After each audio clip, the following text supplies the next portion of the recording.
Welcome once again to Commander by Dana.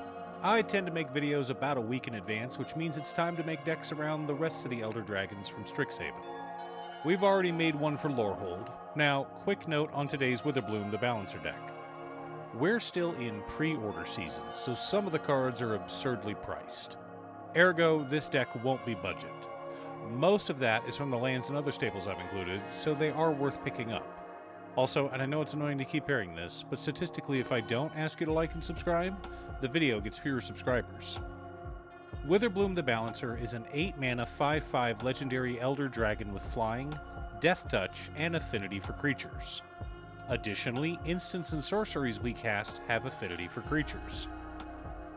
So, to explain affinity, it reduces the cost of our spells by a single generic mana per whatever we have affinity for. In this case, creatures. So, the more creatures we have, the cheaper our instants and sorceries cost. Also, affinity can get past the commander tax. If we've cast Witherbloom twice from the command zone, and he keeps getting countered, but we have at least 10 token creatures on the battlefield, we can cast him again for 2 mana. Don't argue with me about it, go read Rules of Play 601.2F. We want lots of token generators, so I focused on a bunch of instants and sorceries that created tokens.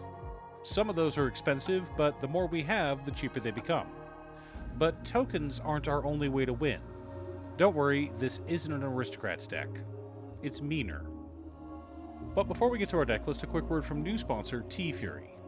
Every day, T-Fury has new designs that are on sale, but as you can see, they also have a great collection of other shirts. Anime, D&D, 80s retro, comic books, Lord of the Rings. There are thousands of shirts to choose from. I've been a loyal customer of theirs for 10 years, and I'm so happy to finally be sponsored by them. Click the link down below to see new designs, and to add to your geek wardrobe. In order to build a functional commander deck, you need lots of different pieces, which is why I try to rely on my handy-dandy checklist.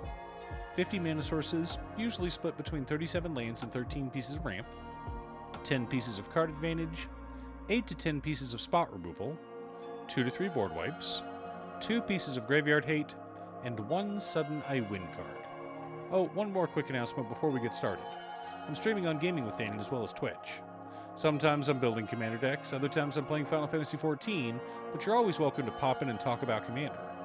Honestly, about half my streams are talking about manga, anime, or Commander. Starting off our land base, we're running Command Tower and Exotic Orchard as staples. Honestly, these cards are good enough to run in any multicolored Commander deck. For fetch lands, we've got Verdant Catacombs, Bloodstained Mire, Windswept Heath, Polluted Delta, and Wooded Foothills. Remember, dear viewer, lands are colorless and only have a color identity based on the mana they can produce, so fetch lands can go in any deck. And what will we be fetching?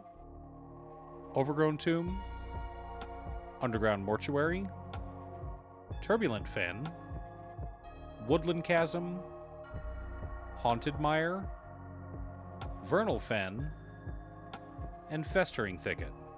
We've got some new options thanks to Secrets of Strixhaven, and I'm excited to get as many of them as possible for all my decks. Not for cute stuff though, her decks are strong enough. For additional dual-colored lands, we're also running Undergrowth Stadium, Deathcap Glade, Woodland Cemetery, Tainted Wood, Wastewood Verge, Twilight Mire, Llanowar Wastes, Darkboar Pathway, Necroblossom Snarl, and Golgari Rot Farm. For utility lands, we've got Bojuka Bog and Field of the Dead. Finally, for basics, we're running 3 swamps, 4 forests, 3 snow-covered swamps, and 4 snow-covered forests. Wanted a split of regular and snow-covered to help trigger Field of the Dead. Our mana ramp package consists of Awaken the Woods, Brightcap Badger, Soul Ring, Arcane Signet, 3 Visits, Rampant Growth, Farseek, Nature's Lore, Cultivate, Kodama's Reach, Tempt with Discovery, Skyshroud Claim, Migration Path, Explosive Vegetation, and Reshape the Earth. Mostly Land Ramp, which is appropriate for our color identity. I don't know about you, dear viewer, but I'm excited to cast Skyshroud Claim for a single green. Our card advantage package consists of Deadly Dispute, Return of the Wild Speaker, Rishkar's Expertise, Harmonize, Shamanic Revelation, Diabolic Tutor, Siphon Mind, Peer into the Abyss, Read the Bones, and Demonic Tutor. I thought about including some reanimation effects as well, but green and black are better at bringing creatures and permanents back, and most of our deck is instants and sorceries, so I stuck with traditional card-drawn tutors. For interaction and spot removal, we've got Beast Within, Arachnogenesis, Pest Infestation, Titania's Command, Fell the Profane, Baleful Mastery, Lethal Scheme, Assassin's Trophy, Casualties of War, Rise of the Witch King, Season of Gathering, Putrefy, and Immoral Bargain. Honestly, I think Immoral Bargain may be one of my favorite cards from the new set. It is disgusting. Our board wipes consist of Azuri's Predation, Decree of Pain, In Garrick's Wake, and Blood Money. Sure, a couple of them take out our own creatures as well, but drawing a ton of cards or making a ton of treasures is always nice. The core of our deck consists of Army of the Damned, Kozilek's Command, Chatterstorm, Dread Summons, Skittering Invasion, Rise of the Dreadmarn, Sylvan Offering, Rise of the Dark Realms, Breach the Multiverse, Torment of Hailfire, Chatterfang Squirrel General, Tendershoot Dryad, and Verdant Force. Wanted some ways to make tokens on every upkeep.